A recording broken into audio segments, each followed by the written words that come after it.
Right now, as I speak, millions and millions of drivers are saving money on their car insurance with GEICO. If you're one of those drivers, well done. If you're not, it's easy to join them. Visit geico.com today. And Bruce, one of those forward thinkers, community leaders, we have on the line with us right now. And joining us is one of our original founding fathers, a member of our first board of directors, Jim Brown. Jim, thanks for joining us. Bink, thank you. Good to have you. You know, we kind of did a thumbnail on exactly what happened back in the early days. Tell us what happened in your view. How did it all begin for San Diego to get a college football bowl game? Well, what happened, Bink, really was several years prior to the actual start of the Holiday Bowl, we being the San Diego Sports Association, had tried to get a bowl game primarily for San Diego State, really, and we'd gone back and made presentations and been turned down. And then in 1978, when the Western Athletic Conference expanded and took in San Diego State, they wanted to have a bowl game tied to the WAC conference.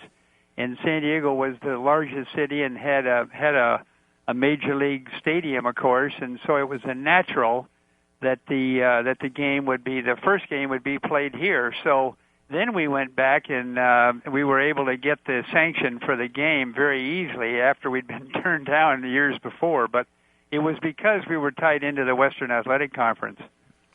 Well, looking back in 1978, when the game was kicked off and all of a sudden it was happening, you have Brigham Young, you have Navy. What was it like to being a member of the volunteer group that was watching? Hey, it's finally happened. Well, you know, we didn't know anything about putting on a ball game, and we actually hired Les Land, who was a San Diegan and had been involved with the Chargers, and really he did know his way around those kind of events, but the rest of us were complete rookies, and we just had a ball with it. We were, we didn't know what we couldn't do, and so but we made up our mind early on. I think, and I know it's carried through all the way to today, that we were going to be the bowl that was going to put on a great hospitality show for our guests and visitors, and that was the focus, Bank, really from the very first game when we did have BYU and Navy here. Two great teams, a matter of fact, for that first game that both had a following here locally.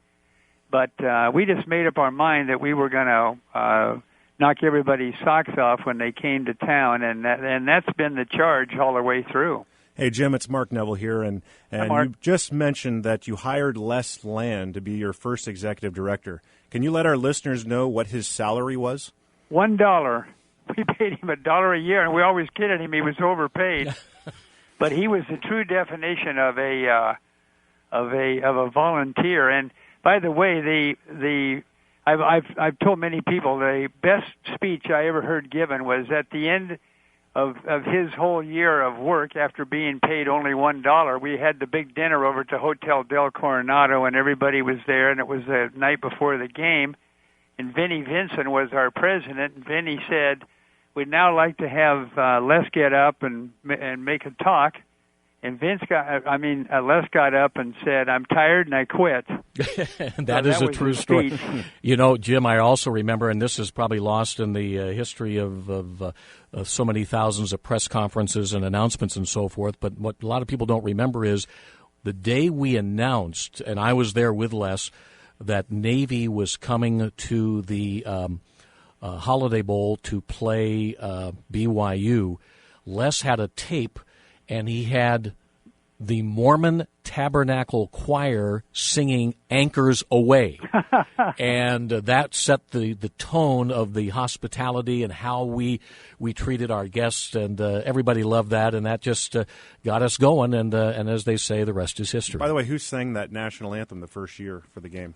Oh, Donnie and Marie Osmond. Oh, that's right. Sang the national anthem in the first game, and the interesting thing about that is Marie, about halftime, wanted to go shopping, and so our volunteer, Dick Circuit, who was still involved with us today, was carting them around, and he missed the entire second half of the game because he was with Donnie and Marie shopping.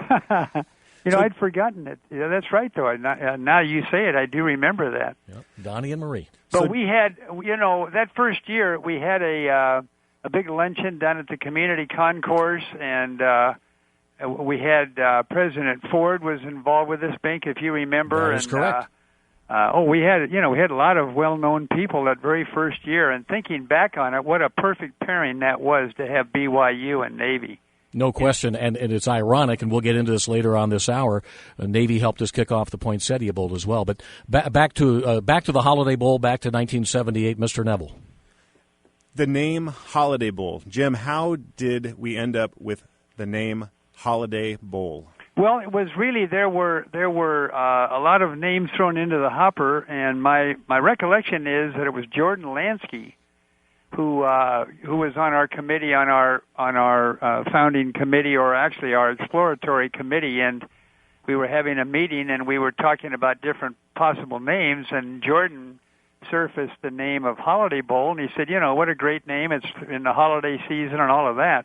We originally had talked about making it Poinsettia, because when we went back to get the game a few years prior that we were turned down on for the basically, as I mentioned, the game for San Diego State, that was the name we sort of used, unofficially. But then, as we had the meeting and talked about different possible names, why Holiday Bowl just seemed to fit, because and remember now, the first years that we had the game, it was prior to Christmas.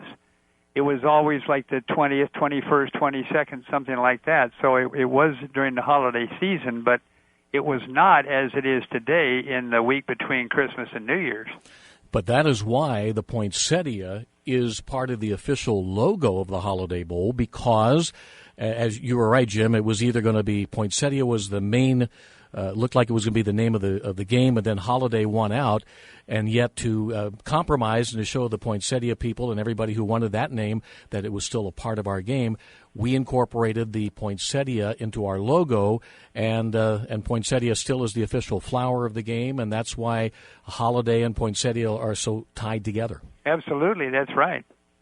So, Jim, it's been 35 years. It's hard to believe we're celebrating the 35th anniversary of the Bridgepoint Education Holiday Bowl this year. When you look back, what comes to your mind when you look back at these 35 years? Well, Mark, I think probably more than anything else is the significance that the game has had over a long period of time. I mean, when we started this, we had dreams for it, and we hoped that certain things could happen. But I think now that you look back on it, with all the events that are attendant with the game itself and both bowls and the weeks and the visitors that have attended this game and the significance for the community and everything else, we'd have to say that it far surpasses what our original hopes were. And I just think it just gets better every year, and we're looking forward to things even improving as we go ahead here. And this year, the Bridgepoint Education Holiday Bowl, Thursday, December the 27th. It's a 6:45 kickoff, Big 12, Pac-12, and later on this hour, we're going to talk about the possibility of teams, and we've got some great potential matchups. So that game's coming up on December the 27th, Holiday Bowl number 35. And that's Jim Brown, a founding member of the Holiday Bowl from way back in 1978. Jim, thanks for joining us today. You bet. Thank you both. It's much appreciated, and all the best to the Holiday Bowl and the Poinsettia Bowl, both of them.